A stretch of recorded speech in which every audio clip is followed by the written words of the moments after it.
Bonjour à tous, ravi de vous retrouver sur Public Sénat pour suivre dans un instant l'audition de Bruno Le Maire, le ministre de l'économie qui s'est exprimé la semaine dernière devant les sénateurs de la mission d'information sur la fusion Alstom-Siemens, une mission d'information qui est présidée par le sénateur Les Républicains Alain Châtillon et dont le rapporteur est le sénateur socialiste Martial Bourquin. Alors de nombreux élus au Sénat s'inquiètent des effets de cette fusion, même si le PDG d'Alstom, Henri Poupart-Lafarge, lors de son audition devant les sénateurs, a tenté d'être rassurant. Il a bien indiqué que les Allemands, actionnaires majoritaires, auraient à prendre la direction stratégique de l'entreprise, mais que les Français continueraient à gérer le quotidien. Pas sûr que cela soit rassurant. Néanmoins, bien noter que la semaine dernière, Bruno Le Maire également s'est dit très favorable à cette fusion Siemens-Alstom. Et plus largement, le ministre de l'économie a parlé de l'industrie française, de la question du contrôle des investissements étrangers, la question du financement des entreprises. Le ministre a également parlé des mesures protectionnistes sur l'acier de Donald Trump. Il a jugé que ces mesures auront un impact sur l'activité en France. Tout de suite donc, un retour à l'audition de Bruno Le Maire. On est heureux de vous accueillir ici. C'est vrai qu'en ce moment, le planning est très chargé au Sénat, mais nous avons un sujet majeur que nous essayons de traiter avec la Commission et avec, bien sûr, Martial Bourquin, qui en est le rapporteur. Sujet sur l'économie. Nous avions fait ce même rapport voici 6 ans, 7 ans maintenant, 2011. On s'est aperçu qu'un certain nombre de problèmes n'avaient pas été réglés. Mais on comptait, sans entretenir avec vous, vous faire part d'un certain nombre de messages et notamment vous dire combien nous étions inquiets. Non pas sur le fait qu'aujourd'hui, les chiffres semblent bien s'orienter dans l'ensemble, mais sur le plan économique, industriel tout particulièrement, il faut savoir qu'on avait pas loin de 5 400 000 emplois au début des années 80 et qu'on est tombé à 2 400 000 emplois aujourd'hui, après 35 ans, 38 ans d'activité. On est inquiet parce que toutes les réformes qu'il y a eu depuis quelques années, doublement des régions, suppression d'un certain nombre d'aides ou d'accompagnement des chambres de commerce, risque de suppression des aides aux pôles de compétitivité qui ont un rôle majeur aujourd'hui au sein de notre économie, au sein de nos territoires, dans une égalité de traitement des territoires entre le rural et l'urbain. Tout cela nous inquiète et nous voulions attirer votre attention et nous ferons passer notre rapport une fois fini. Mais entre-temps, c'est vrai, le Premier ministre a fait quelques propositions il y a quelques jours et donc vous pourrez peut-être nous en dire un petit mot. Mais ce que nous souhaitons, c'est une meilleure orientation sur l'accompagnement de ces entreprises qui sont elles-mêmes dans des problèmes importants à régler, qui sont ceux des mutations. La digitalisation, l'Internet, la robotisation, tous éléments qui contribuent à des modifications importantes. Si je reviens sur Alstom, c'est les décisions qui sont prises, c'est le risque pour l'emploi, c'est en même temps, dans le cadre d'une activité que vous connaissez bien, nous étions avant-hier chez Airbus, avec quelques soucis légitimes, l'annonce d'un certain nombre de suppressions d'emplois depuis ce matin. Bref, ceci étant dit, c'est à la fois le rôle de l'État dans l'accompagnement des grandes entreprises, mais c'est aussi le rôle de l'État dans l'équilibre au niveau des territoires entre les pouvoirs donnés aux régions sur le plan économique, le pouvoir que se sont attribués les métropoles, et puis le rural profond pour l'accompagnement de nos agriculteurs. Et Dieu sait si vous savez de quoi nous allons parler au niveau de l'agriculture pour avoir été un ministre compétent dans le domaine. Voilà, donc je vais maintenant laisser la parole peut-être au rapporteur et ensuite vous laisser vous exprimer en vous remerciant encore une fois d'être à nos côtés aujourd'hui. Monsieur le ministre, chers collègues, comme l'a indiqué notre président Alain Châtillon, notre mission porte sur deux objets distincts. Premier cas concret, Alstom.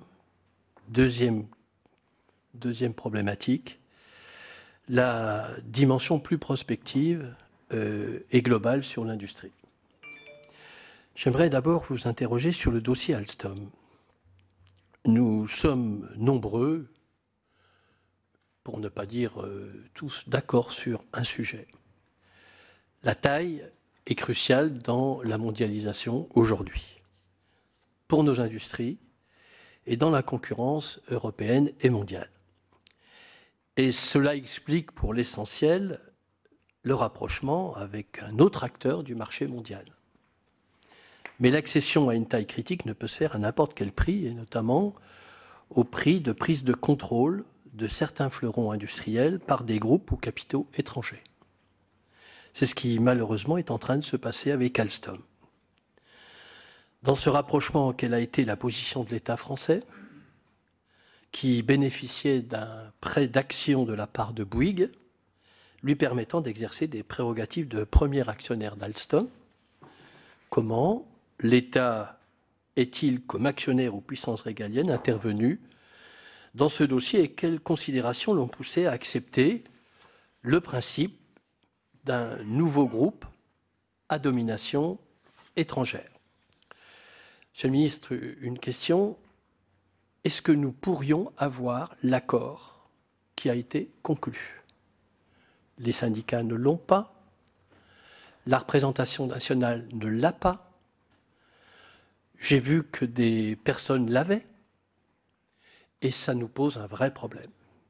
Si vous nous dites la question du secret est posée, nous sommes capables de garder des secrets.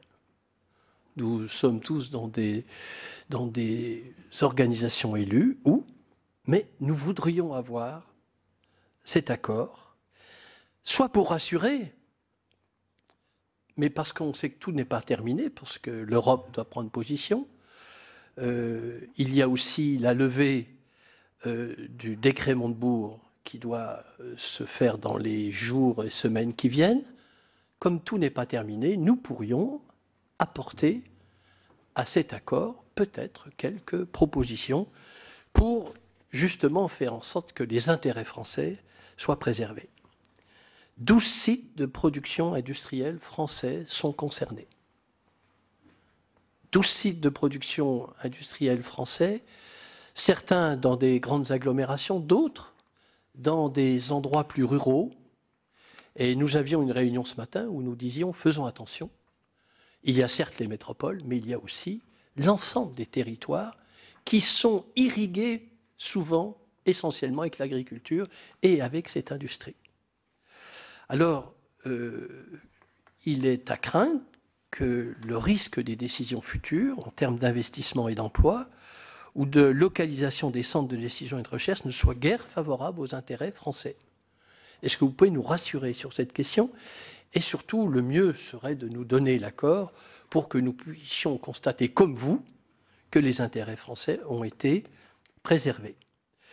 Les modalités juridiques et capitalistiques du rapprochement entre Alstom et Siemens garantissent-elles la préservation des intérêts français, non pas sur 4 ans, mais sur le long terme?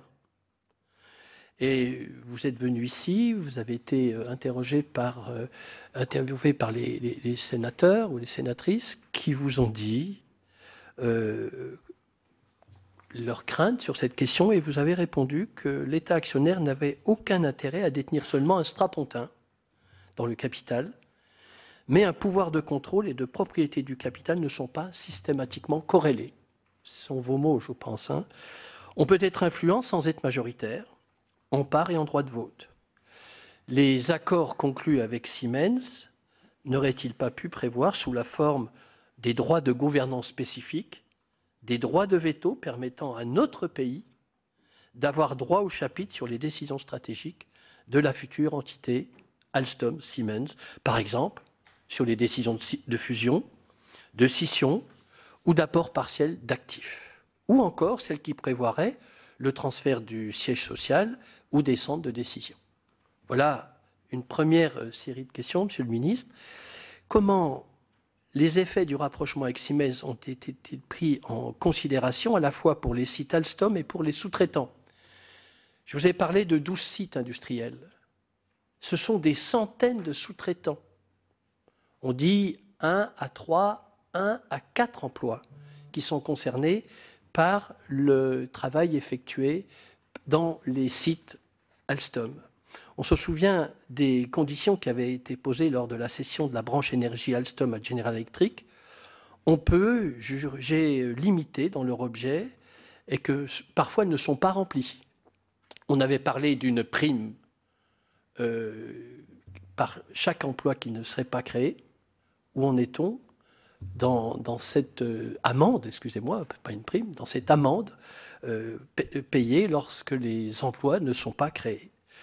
D'ailleurs, la presse s'est récemment fait l'écho du développement de la sous-traitance industrielle italienne dans la co-entreprise G Hydro de Grenoble, avec le transfert, semble-t-il, nuitamment, et sans les autorisations nécessaires de certains éléments produits vers des sites transalpins du groupe, au terme de 4 ans de garantie, de maintien des sites et de l'emploi, qui figurent dans l'accord Siemens.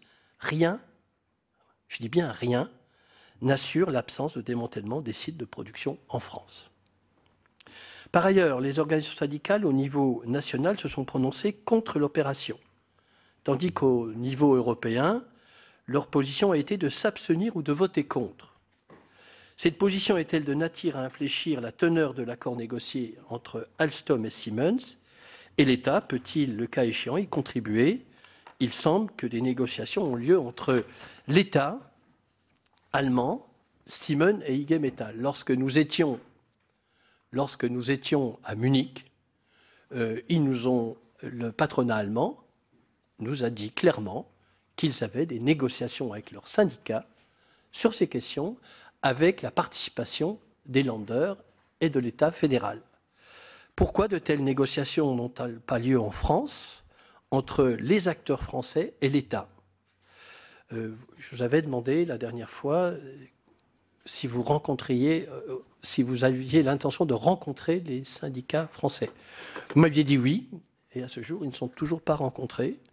Est-ce que vous avez l'intention de les rencontrer rapidement? Voilà, l'achèvement de cette opération est soumis à validation par la Commission européenne, dans ce rôle de gardienne d'une concurrence libre et non faussée, pour reprendre les termes du traité. N'y a-t-il pas un certain paradoxe, Monsieur le Ministre? C'est une question qui dépasse de loin Alstom, à vouloir créer des champions européens, comme c'est l'objectif affirmé par l'opération Siemens-Alstom, et en même temps d'être soumis à des règles de concurrence européenne très strictes, dont on ne peut craindre qu'elles conduisent à des cessions de sites industriels qui peuvent limiter la capacité d'action de champions européens. Le droit actuel de la concurrence au niveau européen n'est-il pas, dans une certaine mesure, un obstacle à une politique industrielle européenne offensive? Le gouvernement français entend-il agir auprès des institutions sur ce point? Autre point, sur le volet plus général de la stratégie industrielle. Plus nous avançons dans nos travaux et plus nous doutons de l'existence même d'une politique industrielle articulée au niveau national. On peut se contenter de traiter des seuls aspects macroéconomiques. La politique industrielle implique avant toute chose une vision microéconomique. Cette vision semble aujourd'hui devenue défaillante, du moins sans aucune portée concrète, et nous voulons vous appeler, Monsieur le Ministre, à réagir dans plusieurs endroits où nous avons fait ces visites et on nous a signalé, tant sur les pôles de compétitivité, tant sur des entreprises de dimension nationale, des défaillances, et qu'ils avaient besoin, ces chefs d'entreprise, d'avoir un signal clair, lisible, concernant la politique industrielle. C'est notamment à Toulouse, où nous avons rencontré Airbus. Il y a une vraie inquiétude sur l'avenir français d'Airbus, dans lesquels les intérêts allemands semblent de plus en plus favorisés. Il y a même désormais une stratégie publique de l'État allemand de favoriser l'essor de son industrie aéronautique et aérospatiale pour maîtriser l'ensemble de la chaîne de fabrication, et les équilibres à l'heure, aujourd'hui, à Airbus risquent d'en faire les frais. J'en veux pour preuve que les sites français d'Airbus ne seraient semble-t-il, pas forcément privilégié pour l'établissement des chaînes de fabrication ou de montage des futures gammes d'avions. C'est ce que nous a dit la direction d'Airbus.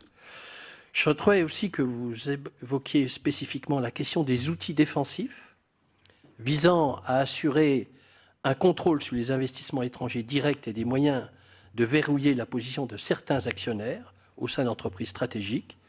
Les outils dont dispose la France dans ce domaine sont clairement en retrait à ceux adoptés non seulement à l'extérieur de l'Union européenne, je pense évidemment aux États-Unis, mais également à l'intérieur de l'Allemagne, où lorsque nous sommes allés en Bavière, ils nous ont dit très clairement qu'ils renforçaient considérablement leur arsenal pour justement faire face à des prises de... C'est surtout après le rachat de KUKA par des investisseurs chinois qui a durci le dispositif allemand. Des annonces ont été faites récemment dans ce domaine par le Premier ministre. Pourriez-vous préciser, Monsieur le ministre, les intentions que vous avez pour élargir le décret Montebourg et savoir quel secteur et quelle filière seraient intéressés? Ensuite, la participation de l'État au capital d'entreprises industrielles peut être un moyen d'exercer un pouvoir d'orientation sur les décisions stratégiques des entreprises, mais il semble que la stratégie adoptée par l'État actionnaire le permet-elle vraiment? Comment faire des participations de l'État un bras armé pour l'essor de notre industrie? On le dit souvent, et je sais que c'est également votre position, qu'il y a un problème de croissance des entreprises industrielles en France. Trop de PME, pas assez de TI. Il ressort des auditions que des financements sont disponibles, mais que l'un des obstacles de la croissance est la réticence des PME ou des ETI, notamment familiales, à ouvrir leur capital. Louis Schutzer, qui est venu à une audition, remarquable par ailleurs, nous a dit que c'était une solution pour justement faire pousser nos PME, sans perdre pour autant leur contrôle de la société. Le gouvernement envisage-t-il d'intervenir pour favoriser cette ouverture? Enfin, le Conseil national de l'industrie s'est réuni récemment et a décidé un certain nombre d'actions. La première d'entre elles est la réduction du nombre de filières. Qu'attendez-vous de cette modification? Et quel doit être, selon vous, le rôle et l'apport d'une filière? Voilà, Monsieur le ministre, toute une série de questions. En quoi les nouveaux contrats de filière se distingueront-ils des engagements pris par le passé au sein des filières? Enfin, il y a la question de la formation professionnelle et des personnels qualifiés. Nous savons que le gouvernement travaille sur cette question et nous avons besoin d'une nouvelle attractivité des métiers de l'industrie qui aujourd'hui ont beaucoup d'emplois non pourvus, qualifiés ou non. Quelles orientations nouvelles le gouvernement entend-il donner à la formation des métiers de l'industrie?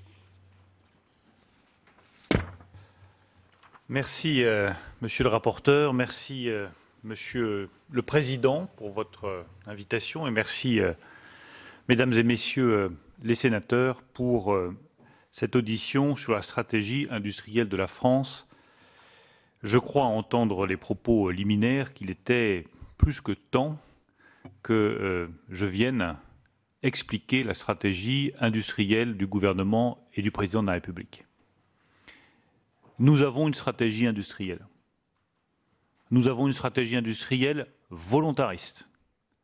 Nous avons une stratégie industrielle nouvelle qui assume des choix de rupture par rapport à ce qui a été fait pendant trop longtemps et qui a conduit notre industrie à perdre depuis des décennies des emplois et des compétences.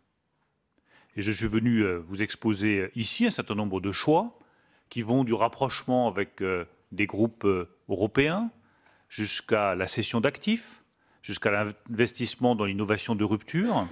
Tous ces choix jusque-là n'avaient jamais été faits. Et ça explique sans doute pourquoi nous avons perdu tant d'emplois.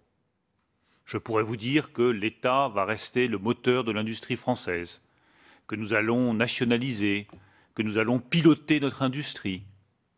Mais ça, c'est la garantie de l'effondrement de l'industrie nationale française. L'industrie nationale française, elle reposera d'abord sur des investissements, sur de l'innovation, sur des compétences, sur de la formation, sur de la compétitivité, sur de la réduction des coûts et sur la capacité à nous rassembler avec les autres acteurs européens pour être puissants. Cette stratégie industrielle, elle commence déjà à donner des résultats quand on regarde la manière dont l'emploi évolue dans le secteur industriel en France. Je ne vous dis pas que les choses se redressent rapidement, je vous dis que nous sommes dans la bonne direction. Et je suis surtout venu vous dire que je crois à l'avenir industriel de la France. De la même façon que j'ai eu l'occasion dans cette salle de vous dire que je croyais à l'avenir agricole de la France et que j'ai toujours considéré que l'agriculture était un des atouts de la France, je vous dis que l'industrie est un des atouts stratégiques majeurs de la France et que toute mon action visera à défendre et à développer cet atout stratégique national. Mais nous n'y arriverons, je le redis, que si nous inventons une voie nouvelle, différente, et que nous assumons certains choix courageux devant nos concitoyens. Le premier des choix, c'est celui qui, pour le coup, a été décidé depuis plusieurs années. Et je ne vous dis pas que la lumière est née tout d'un coup depuis quelques mois, je vous dis qu'il y a certains choix qui ont été faits, qui ont été bons. Les choix qui sont bons, ils ont vocation à être maintenus.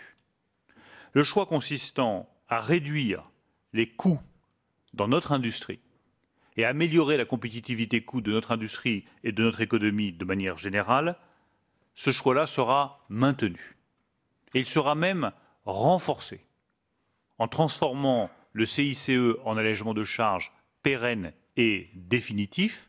Eh bien, nous garantirons la compétitivité coût de notre industrie. En maintenant le crédit impôt recherche, dont le Premier ministre a annoncé qu'il serait sanctuarisé, nous préservons la capacité d'innovation de notre industrie. Quand un choix est bon, il doit être maintenu. Et je crois à la stabilité de certains choix économiques qui permettent à notre industrie et à nos acteurs économiques de se projeter dans l'avenir. En revanche, il faut aller plus loin. Et c'est ce que nous avons fait en adoptant un certain nombre de mesures fiscales qui, je le rappelle, sont décisives pour le pays. L'allègement de la fiscalité sur le capital, pour l'industrie, qui est consommatrice de capital, c'est absolument indispensable. Moi, je vois certains qui poussent des hauts cris en disant « il ne faut surtout pas alléger la fiscalité sur le capital, il faut défendre le travail avant de défendre le capital ». Mais l'un ne va pas sans l'autre. Alléger la fiscalité sur le capital, comme nous l'avons fait, c'est soutenir l'industrie qui est fortement consommatrice de capitaux. Et toutes les autres décisions fiscales que nous avons prises, je pense en particulier à la baisse de l'impôt sur les sociétés, c'est un choix stratégique pour notre industrie. Nous avons ramené le taux d'impôt sur les sociétés de 33,3 à 25% d'ici 2022. C'est, à mes yeux, une des conditions indispensables du développement de notre industrie. Avec un taux d'impôt sur les sociétés qui pénalise les bénéfices à 33,3%, vous n'êtes pas compétitif fiscalement par rapport à nos grands concurrents industriels. Avec un taux à 25%, vous êtes compétitif par rapport à nos grands partenaires et nos grands concurrents industriels. Ce qui doit être maintenu sera maintenu, ce qui doit être amélioré et transformé a été déjà amélioré, a été déjà transformé. Je pense en particulier aux choix qui ont été faits sur la fiscalité. Mais au-delà de ça, on le sait, l'obstacle principal, c'est la capacité à faire monter en gamme notre outil productif. Ce qu'on appelle parfois, d'un mot un peu barbare, la compétitivité hors coût. Compétitivité hors coût, ça cache quelque chose de très simple, qui est d'avoir des produits attractifs, qui plaisent aux consommateurs, performants, avec des technologies embarquées qui puissent être convaincantes, avec un design qui puisse être séduisant, avec une marque, avec un savoir-faire. C'est ce qu'on sait faire dans la viticulture, c'est ce qu'on sait faire dans l'automobile, c'est ce qu'on sait faire dans le décolletage, c'est ce qu'on sait faire dans la chimie, c'est ce que nous savons faire dans le médicament, c'est ce que nous savons faire dans le luxe. Enfin, n'ayons pas à rougir. Nous avons une industrie exceptionnelle. Mais arrêtons de lui mettre des bâtons dans les roues. C'est comme ça que nous l'aiderons à se développer. Pour favoriser cette montée en gamme, nous allons, dans la prochaine loi sur la croissance et la transformation des entreprises, prendre toutes sortes de décisions qui vont permettre à nos entreprises de grandir et de monter en gamme. Parce que pour monter en gamme, il faut innover. Pour innover, il faut avoir une taille critique. Nous allons simplifier les seuils. Nous allons alléger les seuils sociaux et fiscaux. Nous allons faciliter la transmission d'entreprises pour favoriser le capitalisme familial. Nous allons améliorer les capacités de financement des entreprises en modifiant certaines règles de l'assurance vie et certaines règles de l'épargne retraite. Nous mettrons de nouveaux moyens de financement à disposition de nos entreprises et de notre appareil productif. Tout cela permettra à notre industrie de grandir, d'innover, d'investir. Sur l'innovation, je sais qu'il est de bon ton de dire que nous sommes les champions de l'innovation en France. Je considère que nous pouvons faire beaucoup mieux et que le crédit impôt recherche est un socle, mais que ce socle, désormais, ne suffit pas. Il faut aller plus loin. Pour innover, il faut d'abord lever un certain nombre de blocages réglementaires et législatifs. Ils ont été identifiés dans la mission Aides à l'innovation qui a été conduite par messieurs Lévinaire, Distinguin, Stéphane et Dubertret, qui ont insisté sur la nécessité de lever ces blocages réglementaires et législatifs. Nous le ferons. Enfin, nous avons une faiblesse, c'est l'innovation de rupture. Et s'il y a bien un changement que notre majorité va porter, c'est de mettre sur le devant de la scène la question clé de l'innovation de rupture. Les transformations technologiques vont vite, très vite, très vite. Et si nous n'acceptons pas de financer des innovations, y compris avec des moyens publics, car je pense que c'est justement au pouvoir public de financer cette innovation qui n'est pas rentable tout de suite, eh bien nous perdrons la bataille de l'innovation et nous ne serons plus dans la course mondiale. Nous avons vocation, nous la France et nous les Européens, à rester dans la course mondiale de l'innovation. Je vous donne juste un exemple. Il y a quelques années, beaucoup de notes sont sorties de personnalités reconnues ou de responsables administratifs nous expliquant que le lanceur renouvelable en matière spatiale n'avait aucune chance d'aboutir. Que c'était, pour reprendre les termes d'une note que j'ai lue, une lubie de milliardaire. La lubie de milliardaire, aujourd'hui, elle marche.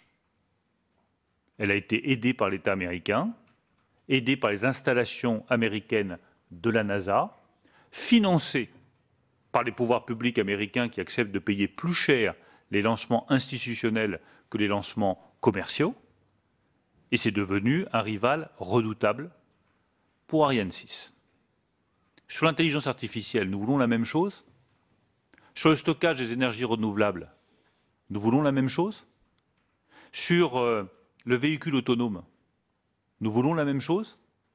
Il est temps de financer l'innovation de rupture, c'est-à-dire d'avoir des moyens d'investir dans des technologies dont nous ne savons pas si elles marcheront, dont nous ne pourrons pas garantir aux Français qu'elles marcheront. Mais nous pourrons garantir qu'au moins dans 5, 6, 10 innovations sur lesquelles nous avons investi publiquement, il y en a une qui marchera et qui garantira aux générations qui viennent que la France et l'Europe restent dans la course de l'innovation. C'est le sens du Fonds pour l'innovation de rupture, 10 milliards d'euros, qui sera financé par des cessions de participation de l'État dans le secteur concurrentiel. J'y reviendrai, parce que c'est le sens de ces cessions d'actifs. Nous ne cédons pas des actifs pour nous faire plaisir. Nous le faisons pour innover, investir dans l'innovation de rupture. Et ce fonds dont on me dit parfois, mais il est trop petit, c'est un point de départ. J'espère que demain, le Fonds pour l'innovation de rupture qui a été créé par le Président de la République, avec 10 milliards d'euros dessus et 250 à 300 millions d'euros de revenus chaque année, deviendra un fonds franco-allemand pour l'innovation de rupture, et que ce fonds franco-allemand pour l'innovation de rupture deviendra après-demain un fonds européen pour l'innovation de rupture doté de 2 milliards d'euros, ce qui serait l'équivalent de la DARPA américaine et qui nous permettrait de rester dans la course technologique entre la Chine et les États-Unis. L'enjeu est historique. Si nous ne prenons pas les moyens financiers nécessaires pour alimenter l'innovation de rupture et rester dans la course technologique, ce n'est pas simplement que nous affaiblirons notre industrie, ce qui déjà en soi serait grave. C'est que nous perdrons notre souveraineté technologique. L'enjeu de l'innovation de rupture, c'est la souveraineté technologique. Sans quoi demain, vous serez dans des voitures dont le guidage sera assuré par les technologies étrangères. Vous serez dans des avions dont les systèmes seront commandés par des technologies étrangères. Est-ce que c'est ce que nous voulons? Non. Nous n'avons pas vocation à bâtir des champs éoliens offshore dont nous réalisons les pales et les mâts, mais dont le système de stockage sera américain ou chinois. Nous avons vocation à maîtriser les technologies les plus pointues et à être devant technologiquement et pas faire la course derrière. Pardon d'avoir été un peu long sur ce sujet, mais vous savez qu'il me tient très à cœur et qu'il demande une mobilisation nationale qui dépasse, je crois, de loin tous les clivages politiques. Pour monter en gamme, un autre aspect absolument essentiel, il n'est pas dans mon cœur de responsabilité, mais je le crois tout à fait stratégique, c'est la formation. Tout ce qui a été annoncé par Muriel Pénicaud en matière de formation et de développement de l'apprentissage est tout simplement décisif pour garantir l'avenir de notre industrie. Ça va des ingénieurs qu'on n'arrive pas à trouver, jusqu'aux chaudronniers, soudeurs, peintres, mécaniciens, qui aujourd'hui ne sont pas disponibles. Prenez la mécanique agricole, pour ceux qui sont allés au salon de l'agriculture récemment, il y a des centaines, voire des milliers d'emplois à pourvoir, que ce secteur n'arrive pas à pourvoir parce qu'il n'y a pas la formation en face. Il est urgent d'avoir, en matière de formation industrielle, les compétences nécessaires, et au-delà des décisions qui ont été prises par Muriel Pénicaud, j'estime que c'est une véritable révolution culturelle qu'il faut opérer pour transformer la vision que les générations nouvelles ont de l'industrie. L'industrie, c'est du savoir-faire, c'est des technologies, c'est de l'avenir, c'est de la mutation, c'est de la robotique, c'est de la digitalisation. Tout cela, nous devons l'expliquer aux générations qui viennent pour que l'industrie redevienne un secteur porteur et attractif pour les générations qui cherchent un emploi. Le troisième volet de cette stratégie, baisser les coûts, améliorer la qualité de nos produits grâce à l'innovation, c'est la restructuration des filières industrielles. Oui, il faut que nous apprenions à avoir des filières qui soient mieux structurées. C'est ce que j'ai annoncé lors du dernier Conseil national de l'industrie, avec une liste de 10 comités stratégiques de filières qui doivent permettre aux industriels de mieux identifier les projets structurants, de mieux organiser les projets de recherche et de développement, de mieux partager les données qui sont clés à l'intérieur d'une filière et de répondre aux besoins de formation de chacune de ces filières. N'ayons pas une vision de l'industrie d'hier, ayons la vision de l'industrie de demain, dans laquelle la formation sera clé, l'innovation sera clé, et où l'industrie est autant un service qu'une production manufacturière. La distinction qu'on continue à faire, industrie d'un côté, service de l'autre, est dépassée, elle est stupide. Elle ne correspond pas à la réalité de ce qu'est le secteur industriel aujourd'hui. Quand Michelin vend un pneu, il vend un service avec le pneu. Et il ne vendra son pneu que s'il y a le service de fourniture, d'amélioration, de suivi, d'après-vente qui va avec. S'il ne recueille pas les données qui vont avec le pneu en termes de roulage, de risque d'accident, d'usure, il ne fait pas son travail industriel. Si Michelin réussit aussi bien aujourd'hui, c'est que c'est une des entreprises industrielles françaises qui a le mieux compris que la frontière entre service et industrie n'existe plus. Elle a été abolie. Eh bien, l'organisation des filières que nous avons commencé à reprendre doit permettre justement de lier davantage production manufacturière et services. J'ai déjà réuni une fois ce comité national à la suite de la réunion organisée autour du Premier ministre, et nous aurons début avril un rendez-vous très important avec la réunion de la filière stratégique automobile. J'insiste là-dessus parce que je crois à l'avenir de cette filière, que les résultats que nous avons obtenus avec les grands groupes français sont tout simplement exceptionnels. Ils sont la preuve patente que nous pouvons y arriver. Tout est possible pour l'industrie française. Tout est possible pour l'industrie française. Peugeot, dont on disait il y a quelques années, est-ce que son avenir existe encore?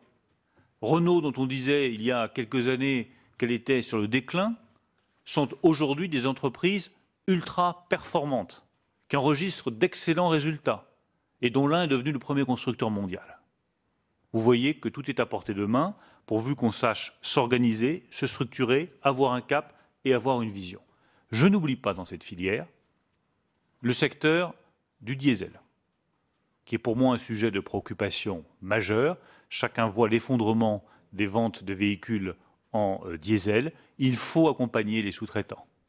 Il faut trouver des solutions de remplacement et d'accompagnement de chaque entreprise sous-traitante qui fait soit des injecteurs, soit des éléments de moteur diesel, parce qu'il ne faut laisser tomber personne. Et que la technologie, les mutations technologiques doivent nous amener aussi à mieux accompagner les filières industrielles qui sont les plus fragilisées. Cette restructuration des filières industrielles, elle doit se faire sous une marque. La marque, c'est la French Fab. Il y a la French Tech, et bien valoriser la French Fab. L'une est rouge, l'autre est bleue, il ne manque plus que le blanc, et on a le drapeau tricolore qui porte l'avenir de l'économie française. Mais la French Fab, elle est l'illustration même de notre capacité à nous rassembler derrière une seule bannière. Les querelles de clochers n'ont pas leur place dans une stratégie industrielle comme celle que nous défendons. Alors bien entendu, et ça a été très bien dit par Martial Bourquin, pour que cette réussite industrielle fonctionne, avec cette stratégie reposant sur innovation, baisse des coûts, formation et structuration des filières, il faut l'intégrer dans une dimension européenne. Et tous ceux qui font une croix sur la dimension européenne font une croix sur notre industrie. Tous ceux qui défendent le protectionnisme font aussi une croix sur notre industrie. Car notre industrie ne pourra se développer que si elle exporte. Et nous ne pourrons exporter que dans le cadre d'un libre-échange fondé sur des règles de réciprocité. Je le dis dans un temps où on le voit bien que des guerres commerciales se préparent. Le protectionnisme ne mènera nulle part. Et les guerres commerciales ne feront que des perdants. Personne ne gagnera à long terme une guerre commerciale.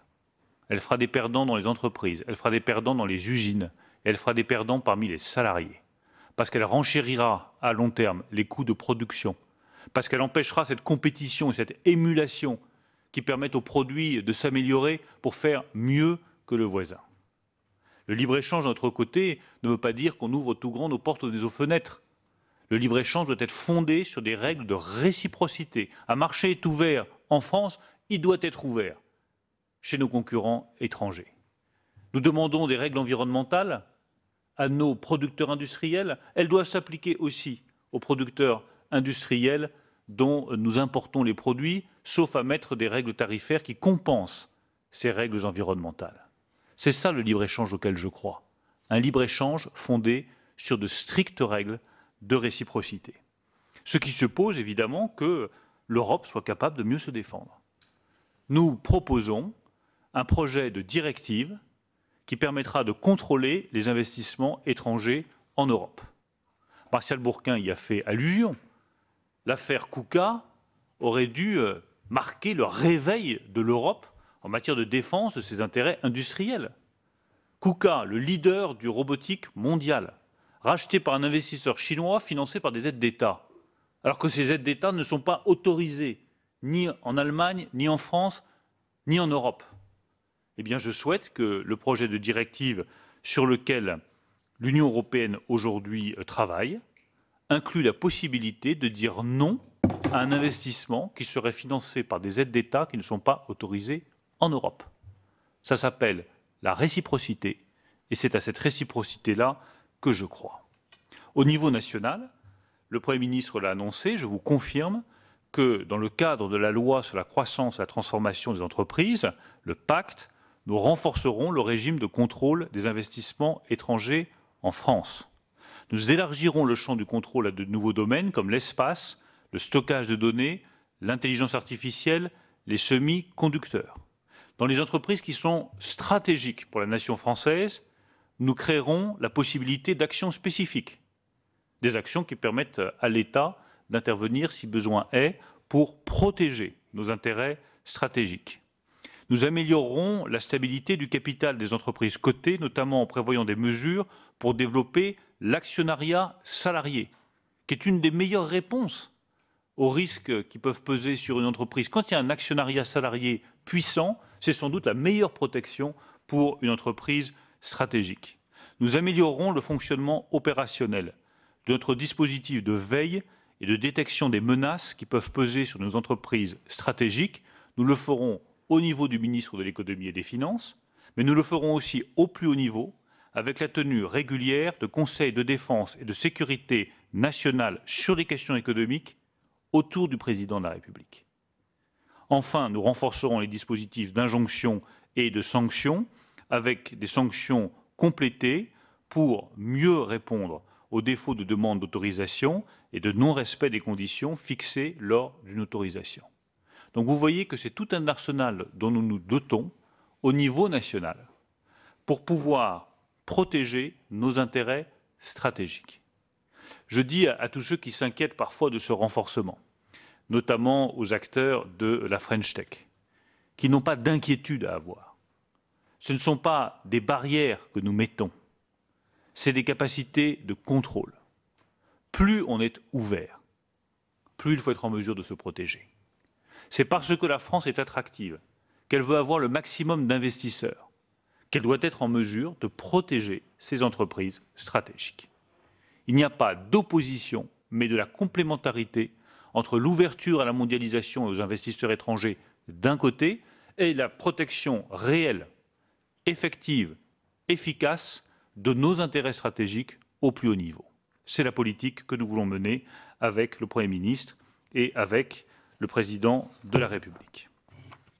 Toujours au niveau européen, il me semble indispensable de mettre sur pied ces champions industriels dont on parle souvent jusqu'au moment où il faut prendre les décisions, et là, il n'y a plus personne. Parce que les champions industriels européens, à chaque fois on en parle, mais on a le sentiment que les champions industriels, c'est forcément des champions français qui auraient grandi. Mais ça ne peut pas être que ça. Les champions industriels, c'est des champions qui rassemblent les meilleures compétences de chaque pays européen et qui les mettent ensemble. C'est ce que nous avons fait avec STX et Fincantieri. C'est ce que nous faisons avec Siemens et Alstom. Je comprends bien les interrogations, et elles sont toutes parfaitement légitimes, sur la fusion entre Alstom et Siemens. Et je voudrais répondre précisément aux questions qui m'ont été posées. La trajectoire financière d'Alstom, elle demeure aujourd'hui insatisfaisante avec une rentabilité qui est trop faible. Il y a eu des progrès, des bons résultats qui ont été obtenus, mais Alstom continue à avoir une situation qui est trop fragile pour envisager avec sérénité un avenir à 10 ans, 15 ans ou 20 ans seul. Et je pense qu'il aurait été irresponsable de la part de l'État de laisser Alstom seul et immobile dans un monde où tous les acteurs du ferroviaire se regroupent et se transforment à une vitesse spectaculaire. Si on donne les chiffres, je rappelle que la marge opérationnelle d'Alstom est en retrait de plusieurs points par rapport à Siemens, CAF, l'acteur espagnol, ou CRRC, le principal acteur chinois. Je voudrais rappeler que même si Alstom a réussi à augmenter son chiffre d'affaires de 40% en 5 ans, et je rends hommage aux salariés, aux ouvriers et à la direction d'Alstom, pour atteindre 7 milliards d'euros en 2017, CRRC, son chiffre d'affaires, c'est 28 milliards d'euros. Et 7 milliards, c'est très précisément les commandes à l'exportation qu'a obtenu CRRC l'année dernière. Le chiffre d'affaires d'Alstom est équivalent aux 7 milliards de commandes à l'exportation qu'a remporté le géant chinois CRRC l'année dernière. C'est simplement pour vous donner l'état de la concurrence actuelle et la nécessité qu'il y a par conséquent à consolider Alstom. Et le choix que nous avons fait ne vise qu'une chose, consolider Alstom, améliorer ses performances, renforcer les sites de production, renforcer les salariés. Quels étaient les autres choix? On me dit, vous auriez pu vous marier avec Thales. Très bien, sauf que ce n'était pas le souhait de Thales. Et que par ailleurs, Thales était performant en particulier dans la signalisation et pas dans le ferroviaire même. Bombardier. Mais Bombardier, pour le coup, regardez la carte des implantations. Là, vous aviez des doublons et donc des fermetures certaines. Je ne suis pas sûr que ce soit l'intérêt de Alstom. N'oublions pas non plus que Bombardier et Siemens étaient en discussion et que nous courions le risque que l'accord entre Bombardier et Siemens aboutisse laissant de côté Alstom, quatrième acteur mondial, distancé par un nouveau géant face auquel nous n'aurions pas fait le poids. Il fallait donc décider sereinement, avec une vision stratégique, qui est la création d'un champion du ferroviaire de niveau mondial, franco-allemand, Alstom et Siemens. Cet accord est entouré de garanties.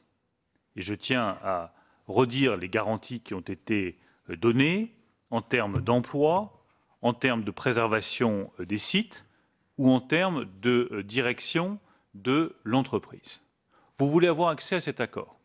Eh bien, cet accord, je le rendrai disponible pour les parlementaires qui le souhaitent au ministère de l'économie et des finances pour garantir le secret des affaires, mais les parlementaires qui le souhaitent pourront venir consulter cet accord au ministère de l'économie et des finances.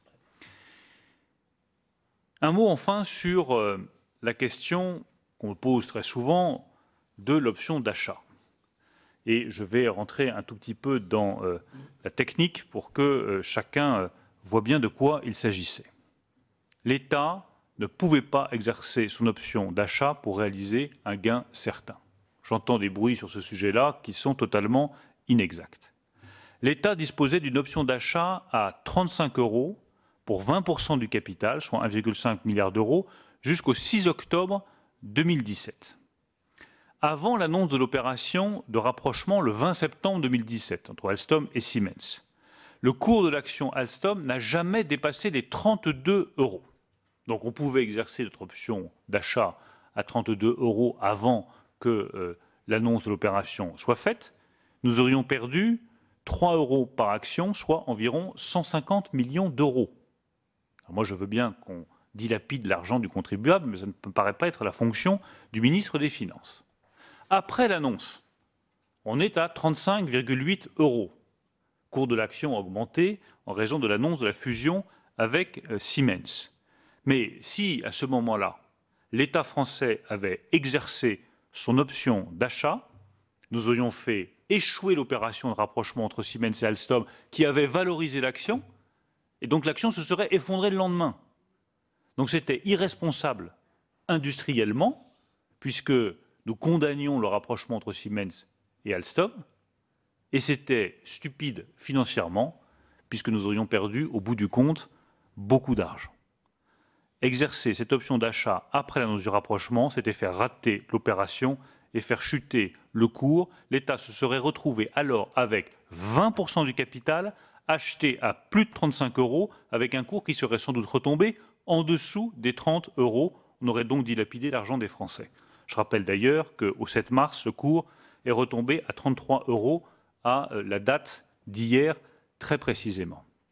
Donc il me semble que tous ceux qui parfois d'ailleurs sur des bancs sur lesquels on ne s'attendrait pas à entendre ce genre de critiques, me reprochent de ne pas avoir exercé mon option d'achat sur les titres prêtés par Bouygues. Eh bien tous ces gens-là sont du côté des spéculateurs.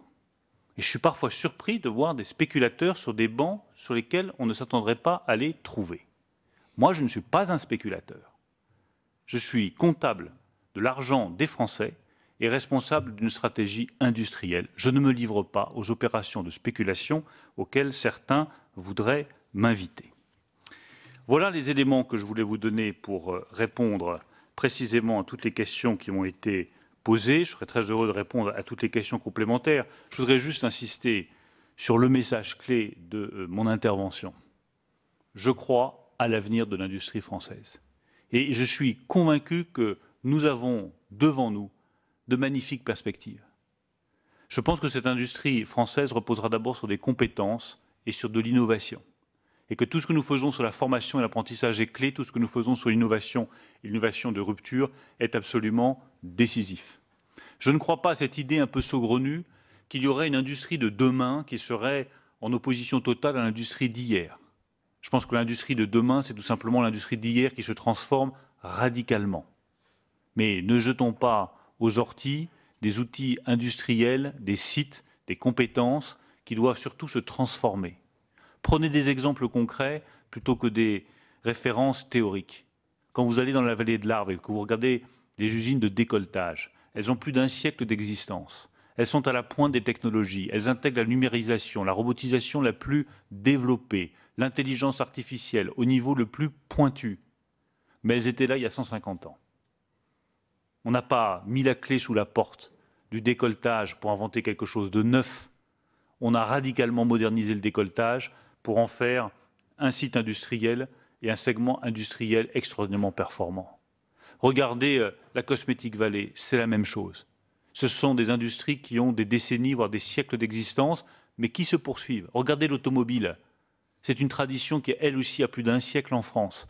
Mais c'est parce qu'on prend cet outil industriel, qu'on le digitalise, qu'on le modernise, qu'on le technologise, que nous gardons un savoir-faire industriel absolument exceptionnel. Et ça n'interdit pas de rajouter après d'autres industries technologiques de pointe. Ça n'interdit pas de considérer la finance elle-même comme une industrie, la recherche en matière technologique sur la blockchain comme une industrie nouvelle, pleine de compétences, pleine de savoir-faire pour demain. C'est en pensant large, en pensant grand, en pensant neuf, qu'on construira l'avenir de notre industrie. Monsieur le ministre, merci pour cet exposé bien concentré et qui apporte un certain nombre de réponses aux questions que nous nous posons. Je vais passer la parole à 4 personnes qui l'ont demandé. Je leur rappelle que c'est 2 minutes maximum parce que nous avons les questions d'actualité. Monsieur le ministre y est, je pense, également invité. Je voudrais simplement lui rappeler une chose. On a parlé d'industrie. J'ajouterai, n'oublions pas l'industrie agroalimentaire, parce que ce sont nos territoires qui sont à question, c'est la valorisation des produits, et Dieu sait si nous avons une expérience, et il le sait aussi bien que moi, dans le domaine. Et sachez que les pôles de compétitivité, notamment ces pôles agroalimentaires, sont à l'attente, puisque je crois que c'est le 15 avril, que s'arrêtent les 6 années au cours desquelles ils ont reçu 100 K € par an et par pôle. Je donnerai simplement un exemple. Le premier pôle de compétitivité à vocation mondiale que j'ai pu créer voici 13 ans maintenant, 12 ans, a 470 entreprises, s'y ajoutent 80 pôles de recherche sur les 2 régions, Grande Aquitaine et Midi-Pyrénées, plus Languedoc-Roussillon, et je pense que l'Occitanie. Je pense que n'oubliez pas donc cette réponse au pôle qui m'apparaît importante. Voilà. Ceci étant dit, je vais donc passer la parole à Madame Artigas, qui l'a demandé en premier.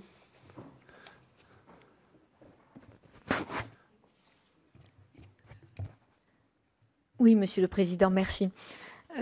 Monsieur le Ministre, en octobre 2016, le gouvernement de l'époque avait annoncé plusieurs mesures, dont la commande de 15 rames TGV pour éviter au site d'Alstom à Belfort la restructuration à laquelle il paraissait promis, avec 400 emplois menacés sur 480. Néanmoins, vous aviez alors abondamment critiqué ces mesures, les qualifiant notamment de solutions irresponsables. Et vous aviez ajouté ceci lors d'une interview avec France 24 et RFI le 4 octobre 2016.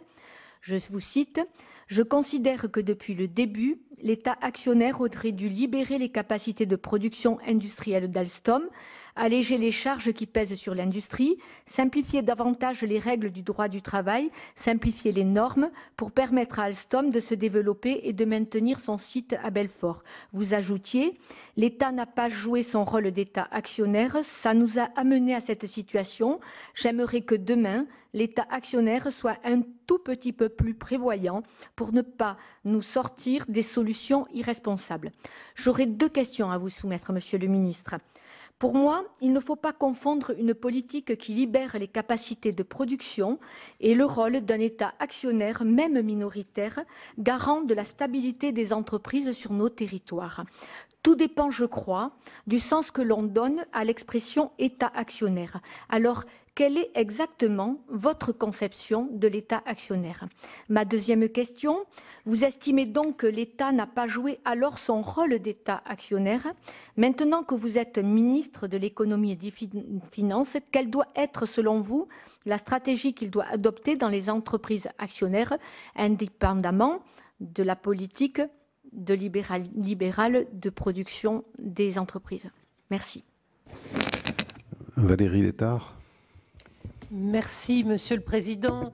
Monsieur le Ministre, merci d'avoir pris le temps de nous présenter de façon développée, extrêmement intéressante, et on ne peut que partager l'ambition et le souffle que vous souhaitez donner à l'industrie du futur sur notre territoire national. Il est évident qu'il faut que chacun soit au rendez-vous pour accompagner la transition économique de notre territoire, d'être dans la course qui est celle qui nous est imposée par cette nouvelle donne économique et cette nécessité de repenser notre industrie. Vous avez expliqué comment vous voyez les choses, mais vous êtes l'État stratège. Mais vous savez aussi que l'État stratège, il doit travailler avec d'autres niveaux institutionnels que sont les régions et les intercommunalités qui ont une partie des compétences en matière de développement économique, soit en termes de stratégie régionale, comment fait-on, comment nous engage-t-on dans ces domaines, que ce soit au niveau des territoires qui sont opérateurs économiques de proximité. L'aménagement économique du territoire est porté par ces responsables politiques. Si je me permets de dire ça, Monsieur le Ministre, vous savez pourquoi? Parce que d'abord, il y a des métropoles, ça a été dit, il faut que ce soit nos fers de lance, qu'elles soient visibles à l'échelle du monde et que nous ayons des locomotives dans notre pays. Mais il y a aussi des territoires infra-régionaux, des territoires extra-métropolitains qui ont de vraies potentialités, dans lesquels il y a de la valeur ajoutée, il y a de l'expertise, il y a une capacité à développer. Nous savons que vous en avez conscience, Monsieur le Ministre. Mais ce que je veux dire, c'est qu'aujourd'hui, certains de ces territoires sont à la croisée des chemins, sont en train d'emprunter des voies sur lesquelles elles vont investir dans l'aménagement. Elles vont investir sur des choix par rapport à des filières économiques présentes sur leur territoire. Je vais donner l'exemple, vous parliez d'exemples concrets, j'en ai deux sur mon territoire. Alstom, celui qui nous concerne aujourd'hui, sur lequel nous avons besoin de comprendre au-delà du rôle de l'État actionnaire, comment, Monsieur le Ministre, vous voyez sur ces sites qui sont présents la façon dont, à moyen long terme, nous devons envisager les choses. Faut-il accompagner les aménagements, les investissements en matière d'innovation de ces filières ferroviaires, par exemple? Et nous avons Vallourec. Et là aussi, ce n'est pas une critique que je fais au gouvernement, mais juste comment nous abordons, comment nous approchons les enjeux qui sont face à cette autre filière qu'est la filière acier dans notre pays, la situation de Vallourec, plus largement celle de la filière acier. Comment devons-nous nous poser en tant que territoire, en tant qu'élus responsables, territorialement et nationalement?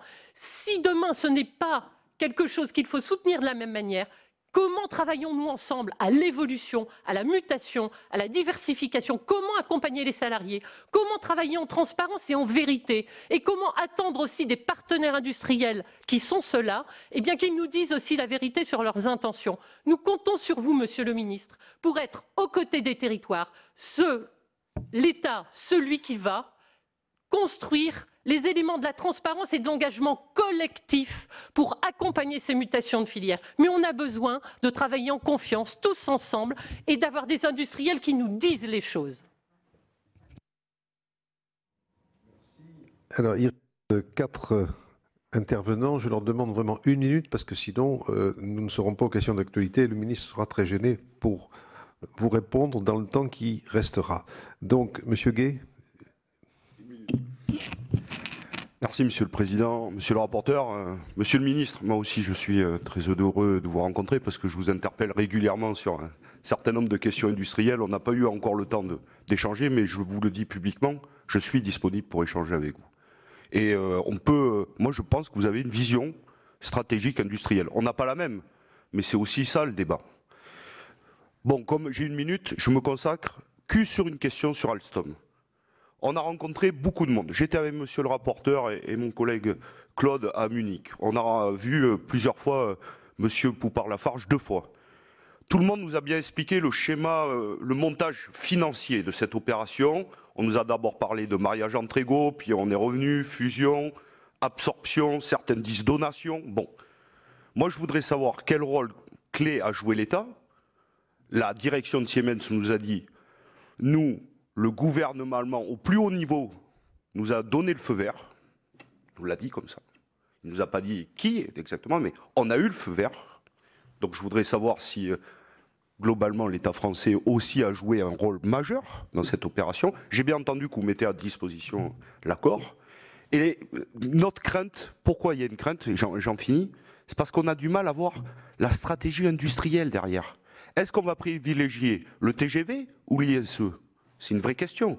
Au bout de 4 ans, que deviennent les emplois et les sites industriels qui seront en doublon dans nos territoires? Lesquels vont être privilégiés? Il y a une vraie question autour de la signalisation qui va être basée à Berlin. C'est de là viennent nos interrogations et notre envie de comprendre. Moi, j'ai envie de comprendre la stratégie industrielle. Le montage financier, je l'ai compris, je ne le partage pas. Tout le monde le sait, tout est dans la presse. Mais je veux maintenant comprendre la stratégie industrielle. Et là, pour le coup, on n'a jamais de réponse. J'en finis. Bon, ensuite, Monsieur Laurent, Daniel. Oui, Monsieur le Ministre, je vais être très court parce qu'il y a beaucoup de choses qui ont été évoquées, mais je voulais simplement rajouter par rapport à ce qui a été dit, et vous le constatez, vous l'avez dit, que nous sommes dans une société en totale mutation, et une mutation qui se fait très rapidement. Donc il faut que nous soyons très réactifs. Dans le cadre de la stratégie industrielle dont vous nous avez parlé, vous avez dit innovation, stabilité, compétitivité. Moi, je suis issu d'un milieu rural. Vous connaissez bien le milieu rural. Vous avez été ministre de l'Agriculture longtemps. Et donc, tout à l'heure, le président parlait des pôles de compétitivité. Et aujourd'hui, on se rend compte que les pôles de compétitivité dans nos milieux ruraux jouent un rôle déterminant. Donc, ce qu'a dit tout à l'heure notre président est important. Mais ce qui est aussi important, c'est de ne pas minimiser. Aujourd'hui, on avait une stratégie de laisser les métropoles aspirer l'industrialisation. Eh bien, je crois que demain, il faut prendre conscience que nos territoires ruraux, qui vont avoir le très haut débit, qui vont avoir la numérisation, qui vont pouvoir accueillir des entreprises ou conforter des entreprises, qui vont pouvoir loger des gens mieux qu'ils seront dans les grandes villes. Eh bien, je crois que cette stratégie que nous avions, cette politique que nous avions, il va falloir l'inverser, prendre conscience de ça et faire de telle sorte que dans cette société en mutation, on tienne compte de nos territoires ruraux. Merci, Monsieur Kent, et puis Madame Vullienne. Oui, merci Monsieur le Ministre de votre exposé. J'ai une question très simple. On nous a dit, pas plus tard que ce matin d'ailleurs, que la France, au niveau mondial, était le 14e pays en matière d'investissement étranger. Donc ça nous a un petit peu chagrinés, pour tout vous dire. Donc quel objectif, quelle stratégie pour remonter cette pente, mais comment attirer les investissements étrangers sans se faire phagocyter? Et je pense, par exemple, aux Chinois qui rachètent des vignes, qui rachètent, etc. Un beau matin, là je reviens d'Afrique avec le président Larcher, les Chinois sont un petit peu partout. J'ai bien peur qu'un matin on se réveille et brutalement on se dise on est tous Chinois. Voilà. Comment lutter contre ça? Merci. Merci, Monsieur le Président. Donc, c'est la journée de la femme, donc je laisse. Non, c'est une blague entre nous. Je vais être très succinct, puisque les questions d'Alstom ont été abordées. Je ne vais pas les aborder. J'ai également un site sur mon territoire, à Reichshofen. Je vais plutôt parler de l'innovation, qui m'a beaucoup plu. C'est la première fois que j'entends un ministre de l'économie et des finances me dire qu'il ne fallait pas distinguer l'industrie des services. Je me souviens d'un de vos prédécesseurs qui disait justement l'inverse, qu'en France, on n'avait plus besoin d'industrie, qu'il fallait développer les services. Je lui avais donné ma version de cette citation. En tout cas, l'innovation, l'usine 4.0, on l'a visitée, on a vu, j'en ai sur mon territoire, j'ai une usine 4.0. Ce qui manque aujourd'hui, c'est la formation. Et vous l'avez dit au niveau de l'apprentissage, mais il faut se dépêcher. Parce que si on attend la mise en place, notamment, étant ancien de l'éducation nationale, je connais la lourdeur je ne citerai pas ceci, ma collègue, mais il faut se dépêcher, on n'a pas 5 ans devant nous pour réagir.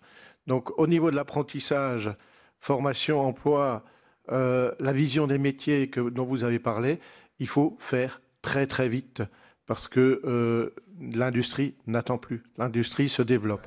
Et ensuite, il y a un autre phénomène dont on ne parle pas assez, je pense, au niveau de la formation, c'est l'entrepreneuriat.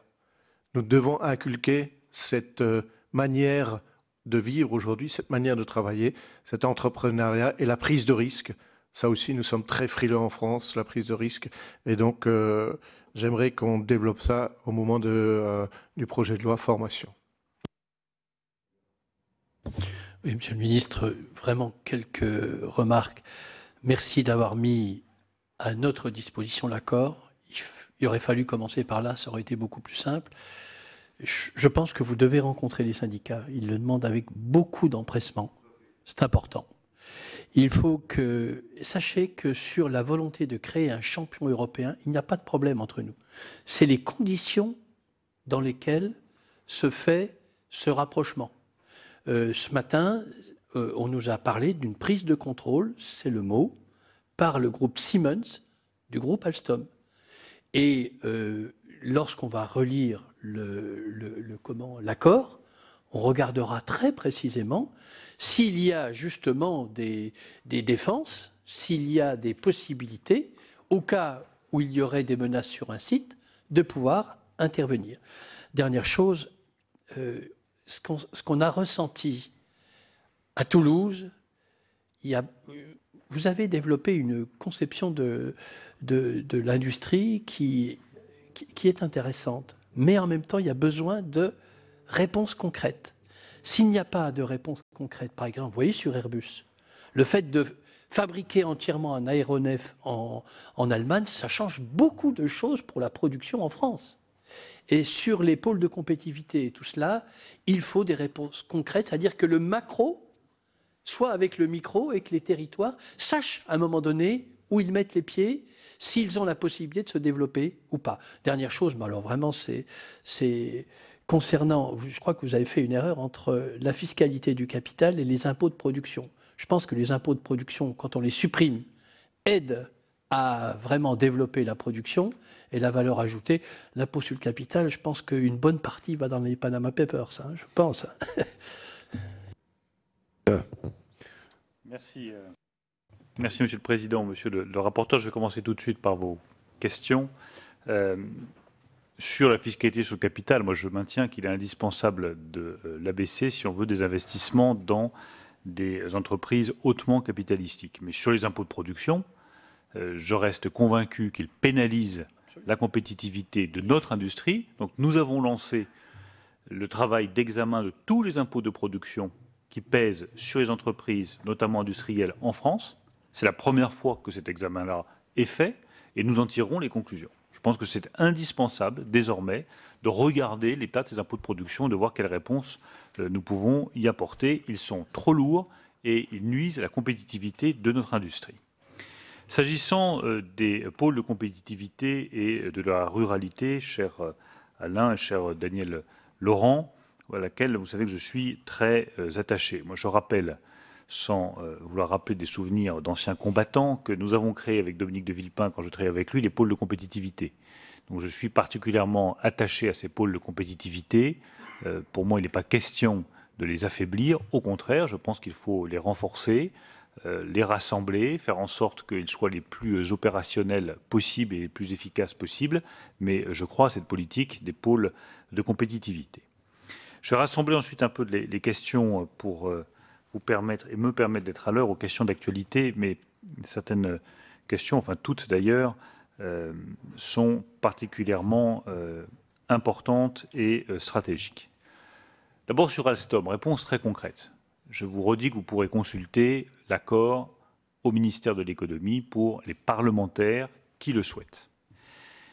Nous tiendrons une première réunion du comité de haut niveau de suivi des accords Siemens-Alstom le 22 mars.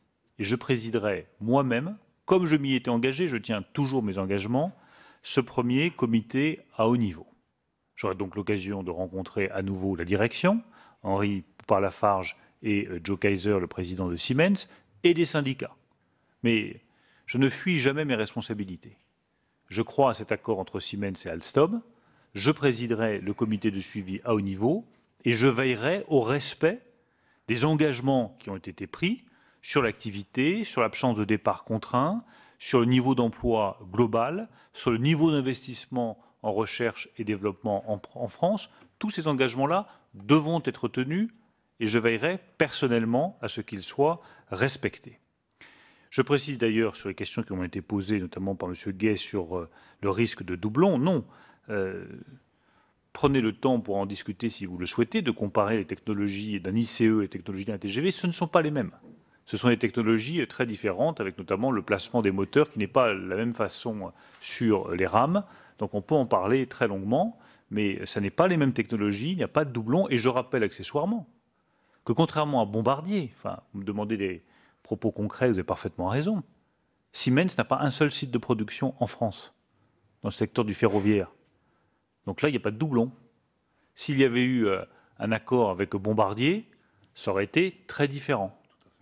Donc voilà, regardons les choses là aussi de manière très pragmatique. Je pense que ça aide aussi à la décision. Mais je présiderai ce comité de suivi à haut niveau, je rencontrerai les syndicats, vous aurez accès à l'accord et je veillerai au respect des garanties qui ont été prises. Il y a une troisième question qui m'a été posée notamment par Valérie Létard, qui est très importante, c'est sur la filière acier.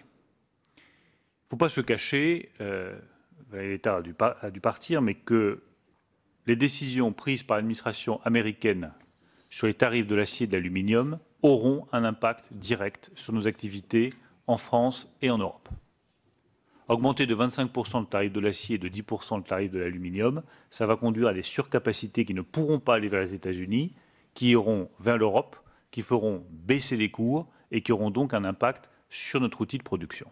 J'ai donc décidé de réunir tous les acteurs du secteur sidérurgique en France, que ce soit Arcelor, que ce soit Vallourec, Ugitech, toutes les entreprises concernées, pour examiner directement avec elles, dès la semaine prochaine, les conséquences des décisions prises par l'administration américaine sur nos sites de production en matière d'acier et d'aluminium.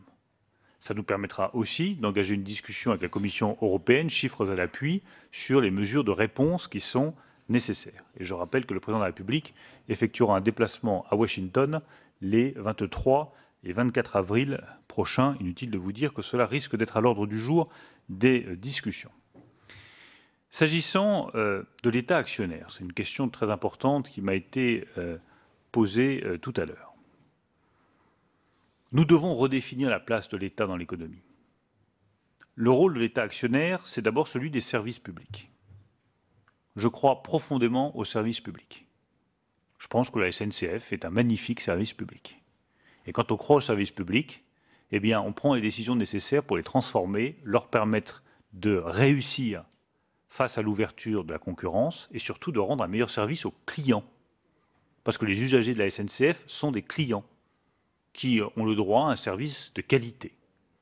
Donc je crois au service public, et c'est justement parce que je crois au service public que je juge nécessaire de transformer ces services publics. Ça vaut pour la SNCF, ça vaut aussi pour EDF, qui est en train de transformer ses activités en développant massivement les énergies renouvelables. Je pense que c'est une bonne direction.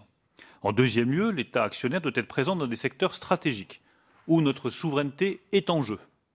Je pense par exemple au secteur de l'énergie nucléaire. Chacun peut comprendre que dans ces secteurs stratégiques, l'État a une place à occuper.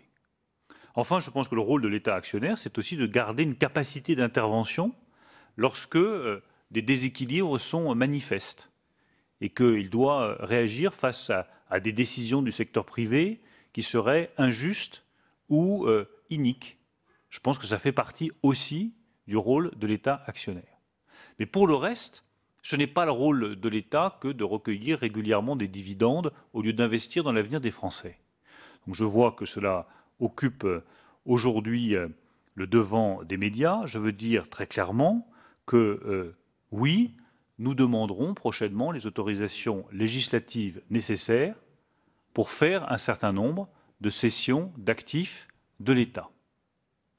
Ces cessions, nous les ferons avec le Premier ministre et avec le Président de la République, quand nous le souhaiterons, au moment que nous jugerons pertinent et à notre rythme. Nous les ferons en fonction de la qualité des projets industriels qui nous seront proposés. Et nous les ferons avec un objectif principal, qui est le financement de l'innovation de rupture, c'est-à-dire la préparation de l'avenir des Français. Voilà la doctrine de l'État actionnaire que je voulais vous présenter, Mais voilà aussi la doctrine des cessions d'actifs que je voulais vous présenter. Nous demanderons des autorisations législatives nécessaires pour faire les cessions d'actifs, mais nous le ferons avec le Premier ministre et avec le Président de la République à notre rythme, en fonction de ce que nous jugerons utile et nécessaire, en veillant au respect des intérêts patrimoniaux de l'État et en fonction des projets industriels qui nous seront proposés pour financer l'innovation de rupture. Une toute dernière remarque sur, et on sera à l'heure, sur l'usine 4.0 et qui rejoint la stratégie d'investissement vis-à-vis de la Chine. Si on veut résister à la Chine, il faut être capable effectivement de dire non à certains investissements et oui à d'autres, être capable d'avoir une vraie doctrine. Nous y travaillons avec Jean-Yves Le Drian à la demande du président de la République, en veillant à ce que tout cela soit fondé sur un principe de stricte réciprocité. Quant à l'usine 4.0 dont vous avez parlé, ça prouve qu'une usine 4.0, elle est peut-être 4.0, mais ça reste une usine. Et tous ceux qui rêvaient d'une industrie sans usine ont vendu du vent aux Français. L'industrie, ce sont des usines. Et il y a de la beauté dans les usines. Il y a de la grandeur, du savoir-faire, de la technologie dans les usines. Quand vous visitez l'usine de L'Oréal, elle est robotisée, elle est exceptionnellement moderne, elle intègre toutes les hautes technologies, elle intègre en direct les données qui sont clés. Parce que lorsqu'à Shanghai ou en Corée, on lance un nouveau rouge à lèvres qui s'appelle Pink Lady et que ça fait fureur, il faut que les données sur les centaines de milliers de clients qui se précipitent sur ce nouveau produit soient immédiatement retransmises à l'usine pour que l'usine puisse adapter son rythme de production. Il n'empêche qu'au-delà de ces données, de cette technologie, de l'intelligence artificielle qui est derrière, du traitement de millions de données qui fait la force de cette usine et qui abolit une fois encore la rupture, la frontière entre industrie et service, il y a aussi des femmes et des hommes qui testent la qualité des produits, qui font la maintenance des robots et qui jugent au nez de la qualité des parfums qui sont vendus. L'humain garde toute sa place dans une usine. Merci, Monsieur le Ministre. Merci à tous. Voilà pour l'audition de Bruno Le Maire, le ministre de l'économie, qui s'est donc exprimé pendant environ 1h15 devant les sénateurs de la mission d'information sur la fusion Alstom-Siemens. Une mission d'information qui s'interroge aussi plus globalement sur l'industrie française, qui a pour rapporteur le sénateur socialiste Martial Bourquin, dont le président est le sénateur LR Alain Chatillon. Tous deux avaient d'ailleurs déjà travaillé sur la question de la désindustrialisation de la France. Vous pouvez toujours voir et revoir toutes les auditions sur notre site publicsénat.fr. Très bonne journée sur les chaînes parlementaires.